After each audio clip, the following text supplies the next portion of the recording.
Hello दोस्तों, स्वागत है आप सभी का हमारे इस चैनल पर। दोस्तों, हम लोग पढ़ रहे थे मौर्योत्तर काल के बारे में। और मौर्योत्तर काल में मैंने आपको पढ़ाना शुरू किया था शुंग वंश। शुंग वंश को हम लोग पढ़ रहे थे। शुंग वंश के जो ऐतिहासिक स्रोत थे जानने के, या जो पुरातात्विक स्रोत थे, उनके बारे में हम लोग को जानकारी हो गई थी पिछले वाली वीडियो में। तो मौर्योत्तर काल में मैंने बताया था आपको कि दो प्रकार के शासक थे, एक देशी एक विदेशी। पिछला वीडियो आपने नहीं देखा तो जाके देख लीजिए, उसमें सारी चीज़ हम लोगों ने चर्चा कर ली है। तो देशी शासक में शुंग वंश, कर्ण वंश, सातवाहन वंश और चेदी वंश, इनके बारे में पढ़ा था। फिर जो है कि विदेशी शासकों में हम लोगों ने बात किया था इंडो ग्रीक और शक, पार्थियन, कुषाण, इनके बारे में। तो हम लोगों ने पहला वंश शुरू किया था शुंग वंश।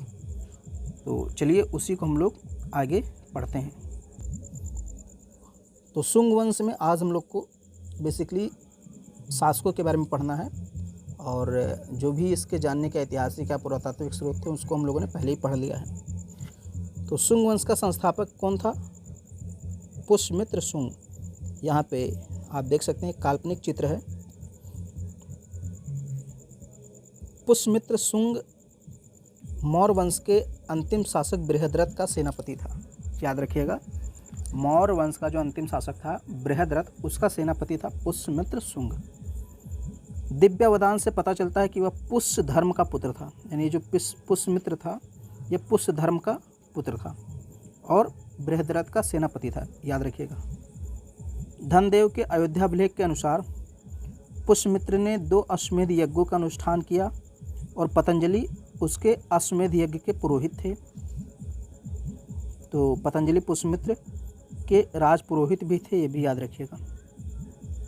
यानी जो पतंजलि थे वो पुष्यमित्र शुंग के राज पुरोहित थे। पुरोहित का मतलब सलाह देने वाले, धर्म से संबंधित चीज़ें बताने वाले। तो राज पुरोहित थे पुष्यमित्र शुंग के पतंजलि। और साथ ही साथ जो 2 अश्वमेध यज्ञ किया था पुष्यमित्र शुंग ने, उसके पुरोहित भी पतंजलि ही थे। तो ये बात याद रखिएगा। बौद्ध ग्रंथों के अनुसार पुष्यमित्र बौद्ध धर्म का उत्पीड़क था। उत्पीड़क कहने का मतलब आप कह सकते हैं लाभ ना देने वाला। अब लाभ नहीं देगा तो इसका मतलब क्या? उत्पीड़ना करने, परेशान करना, विनाशक कह सकते हो आप। बौद्ध धर्म का एक प्रकार से उत्पीड़क था, उनको कष्ट देता था, विनाश करता था बौद्ध धर्म के लोगों का। तो ये चीज़ याद रखिएगा। मैंने आपको पिछले वाले वीडियो में बताया था कि जो पुष्यमित्र शुंग था ये कट्टर ब्राह्मणवादी था और ये बौद्ध धर्म का बहुत ही घोर विरोधी था, आप कह सकते हैं। उत्पीड़क था, विरोधी था, विनाशक था, कुछ भी कहिए। पुष्यमित्र शुंग ने बौद्ध विहारों को नष्ट किया तथा बौद्ध भिक्षुओं की हत्या की थी। संभवतः पुष्यमित्र बौद्ध विरोधी था, लेकिन भरहुत स्तूप बनाने का श्रेय भी पुष्यमित्र शुंग को ही दिया जाता है। देखिए, बौद्ध विरोधी था लेकिन उसने एक काम ऐसा किया जो बौद्ध के पक्ष में है। जैसे बरहुत का स्तूप बनाया, और स्तूप वगैरह कहाँ बनाया जाता है आप जानते हैं, बुद्ध से संबंधित ही स्तूप होते हैं। महात्मा बुद्ध का स्तूप सबसे पहले बना था। तो एक काम जो है उसका जो है बौद्ध के पक्ष में दिखाता है, बाकी सारे काम इसने जो किए हैं वो बौद्ध धर्म के विपक्ष में है, उसके विरोध में है। अब हम लोग पुष्यमित्र शुंग के कुछ विजय अभियान देख लेते हैं। विजय अभियान मतलब इसने कौन कौन से राज्यों पर आक्रमण किया, किन किन क्षेत्रों को जीता। देखिए, पुष्यमित्र शुंग के शासनकाल में कई विदेशी आक्रमणकारियों के द्वारा भारत पर आक्रमण किए गए। पुष्यमित्र शुंग के राजा बन जाने पर मगध साम्राज्य को बहुत बल मिला था। जो राज्य मगध की अधीनता त्याग चुके थे, पुष्यमित्र ने उन्हें फिर से अपने अधीन कर लिया था। पुष्यमित्र ने अपने विजय अभियानों से सीमा का विस्तार किया। कहने का मतलब, जब मौर्य वंश का पतन हुआ तो भारत विभिन्न टुकड़ों में बट गया था। तो पुष्यमित्र शुंग ने उनको फिर से एक छत्र छाया में लाने का प्रयास किया, यानी उनको संगठित करने का प्रयास किया। अब सबसे पहले ये किस पर आक्रमण करता है? विदर्भ बरार इसको बोलते हैं आज। अब देखिए इसका कॉन्सेप्ट क्या है। विदर्भ का शासक कौन था? यज्ञसेन। याद रखिएगा, विदर्भ का शासक यज्ञसेन था। वह मौर्यों की तरफ से विदर्भ के शासक के पद पर नियुक्त हुआ था। यानी जब मौर्य वंश का शासन था तब विदर्भ का राज्यपाल बनाया गया था एक प्रकार से यज्ञसेन को। लेकिन जब मौर्य वंश का पतन हुआ तो उसने अपने आप को स्वतंत्र शासक घोषित कर दिया।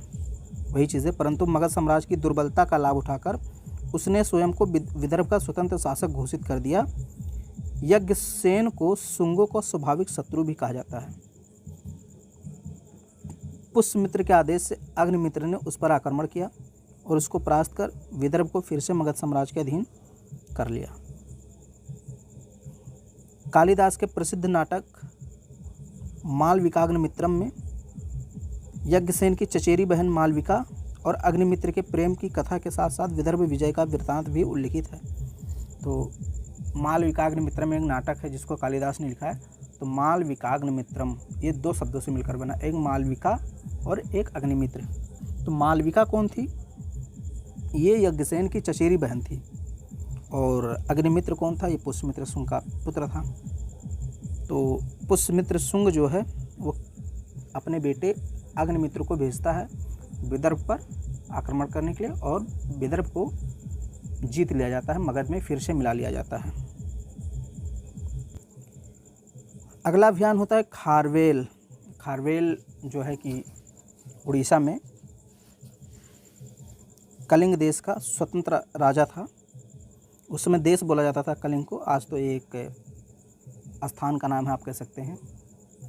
मौर्य वंश के अंतिम दिनों में कलिंग देश जो वर्तमान उड़ीसा में है ये स्वतंत्र हो गया था। चूँकि आप देखें तो कलिंग पर किसने अधिकार किया था? कलिंग का युद्ध किसने लड़ा था? अशोक ने। तो अशोक ने कलिंग को जीतकर मौर्य साम्राज्य में मिलाया था। लेकिन जब अशोक की मृत्यु हुई तो उसके बाद जितने भी शासक आए बहुत कमज़ोर साबित हुए। तो मौर्य वंश की कमजोरी का फ़ायदा उठाकर जो कलिंग था वो फिर से स्वतंत्र हो गया और कलिंग का जो राजा था वो खारवेल था। खारवेल ने मगध पर आक्रमण करके पुष्यमित्र शुंग को पराजित किया था। हाथी गुम्फा अभिलेख से जानकारी मिलती है। तो ये चीज़ याद रखिएगा, पुष्यमित्र शुंग को पराजित किया था किसने? खारवेल ने। फिर है एक और अभियान आप देख सकते हैं, यवन आक्रमण। पुष्यमित्र शुंग के काल में यवन आक्रमण भी हुआ था। इसका वर्णन मालविकाग्निमित्रम में मिलता है। और किसने आक्रमण किया था? तो डेमेटियस नामक एक यवन राजा था। ये पुष्यमित्र शुंग का समकालीन था। और गार्गी संहिता के युग पुराण में विवरण मिलता है कि यवन कहाँ कहाँ पे अधिकार करने में सफल हुए थे?